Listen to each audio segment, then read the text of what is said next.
What's happening, Wargamers? Welcome to another episode of the Dossier, the Marvel Crisis Protocol show, where we talk about Crisis Protocol characters, their models, their cards, and where we kind of feel that they fit in the game. Of course, these are just kind of meant to be conversations to spark your interest.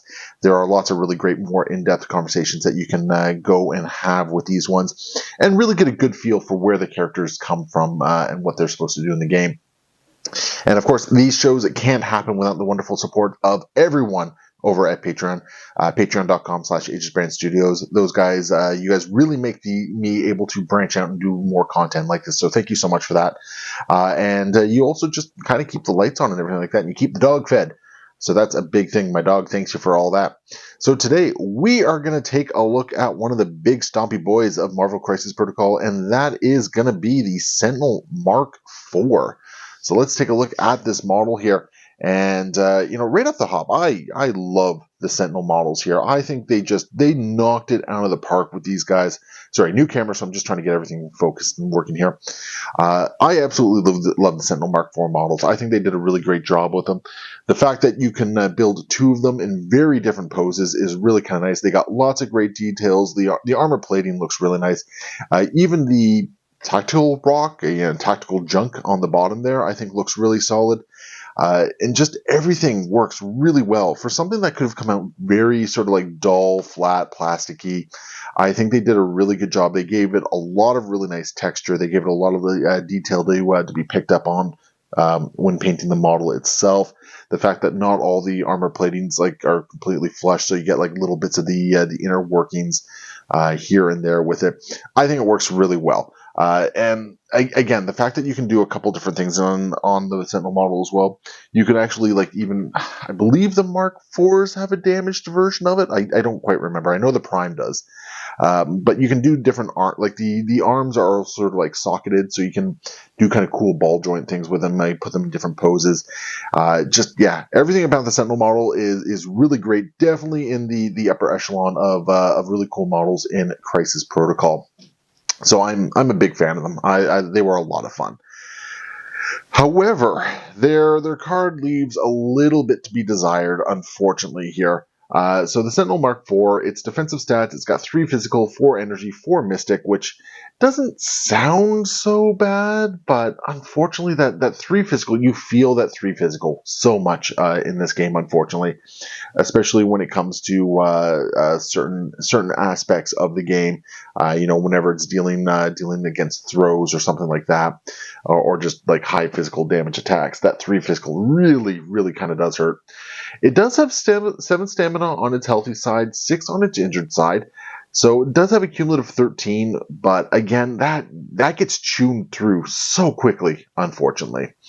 It is a 4-threat model, size 5, with a short movement. On paper, these sound okay. It doesn't sound too bad. The short movement on the big base, they can get around a lot faster than they look otherwise.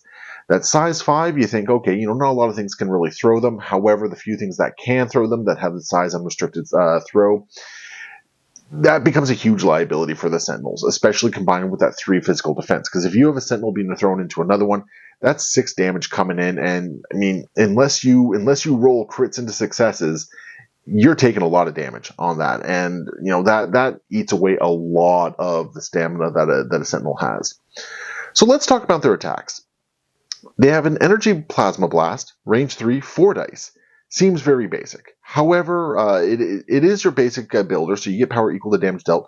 The big thing, though, with this one is that you can spend up to 3 power and add a die for each power spent. So you can basically make this a 7-die energy attack at range 3. Not too bad. Good for usually making back the power you spend on it. I have no qualms with it. It's kind of cool. It does have a problem, though, that when it flips over to the injured side, it becomes a range 2 attack. And in addition to that, you get systems overloading. So anytime you roll a crit, you actually roll 2 additional dice for it, but you're also going to suffer 1 damage for each crit in the attack roll. And it no longer generates power for you. So this is The Plasma Blast goes from being a decent attack to really being more of a liability than anything else on its injured side, and I think this is one of the big problems with the Sentinel, but we'll get to that, at the wrap-up stage. We also have the physical suppression protocols, range 3, 8 dice, physical for 3 power, wild suppression. For each wild in the attack roll, you can incinerate, shock, or slow the target character. So both of these attacks are very similar to what we saw with Prime. They're just like 1 die less, 1 power less type thing. Suppression protocols is fine. It's not too bad. The Mark IVs do have ways of getting that power generation, especially on their healthy side. I have no problem with either attacks on the healthy side. It's when they flip that becomes the issue. For 2 power, we have an active power called Restraint Cables. Choose an enemy character within 4 and in line of sight. The chosen character is pushed towards this character's short. Can only be used once per turn. Great form of displacement with that the big base, that range 4. Like outside of line of sight, you're reaching out and you're getting a lot of targets with this one. So it's really quite nice in that regard. Then we have an innate power, Master Mold. When building a roster or a squad, a player may include 2 of this character instead of the normal 1, so it allows you to add multiple Mark IVs. Power Matrix. At the end of this character's activation, it gains 2 power. So this is their primary way of mostly gaining power. Like they can do it off their attacks, obviously, but at range 3, slow movement, they're usually not always able to make attacks early on in the game. So this guarantees that they're going into the next round with an extra 2 power, which is really kind of nice. Makes use of the restraint cables a lot, so it really kind of makes the kit function a little bit better. Then you got Sentinel programming. This character cannot be advanced or pushed by mystic attacks or superpowers. When defending against mystic attack, this character counts wild results as 2 successes. We've seen this on a couple of different characters. It's a nice little bit of extra tech. Unfortunately, it's not the defensive tech it really needs. That goes back to the physical. Then it has flight and immunity to bleed and poison. So that is the Sentinel's card. And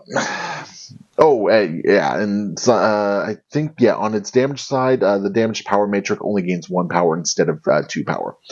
So already we can see the picture being painted here with the Sentinels, that their big problem is that on their healthy side, they're fine, they're okay. Their injured side, though, they become liabilities. They get slowed down so badly with their power generation, their ability to output damage as well. And they're just very easy to take down as a result. Now there are solutions that have been bandied around there, but unfortunately, as they currently exist, they are just, especially in comparison to a lot of other 4th characters, they just feel very behind the curve on it. There's just other 4 characters that seem to do the job in that threat range a lot better than the Sentinels do. And it's unfortunate for characters that are so big and stompy and iconic as the Sentinels. They could have been so much cooler, so much more impactful on the table. Instead, we got something that, when they're healthy, they're okay, but then they really become liabilities on their injured side. The other problem is that they don't even really splash well into a lot of places, because it is still very common to see characters with an unrestricted size throw splash into a lot of lists. So these guys become a liability in that regard, because that's a lot of damage going into your other characters. And they don't really bring a whole lot to the table outside of maybe the restraint cables, to displace people. So unfortunately, it's really tricky. If you're going to bring a Sentinel, spend the extra threat, bring in that Prime instead. So that's the Sentinel. We all want them to be better. We all want them to be cooler. I definitely want to hear your thoughts. Put your thoughts in the comments below. Let me know what you would do to improve Sentinels, because I definitely have my own thoughts, and I'd love to see what other people others see on them. So sound off. Let me know what you think about the Sentinels, where you think they could use some improvement, or if you're one of the mad lads out there who think they're fine, I want to hear that too. So let's hear it. So thank you so much for watching. Thank you all for being supporters or patrons of the show. And of course, you can always go check out iwargame.net, friend and sponsor of the show. Use code AegisPrint, save 10% on your Wargaming battle mat purchases from iWargame. We will see you next time. Happy wargaming.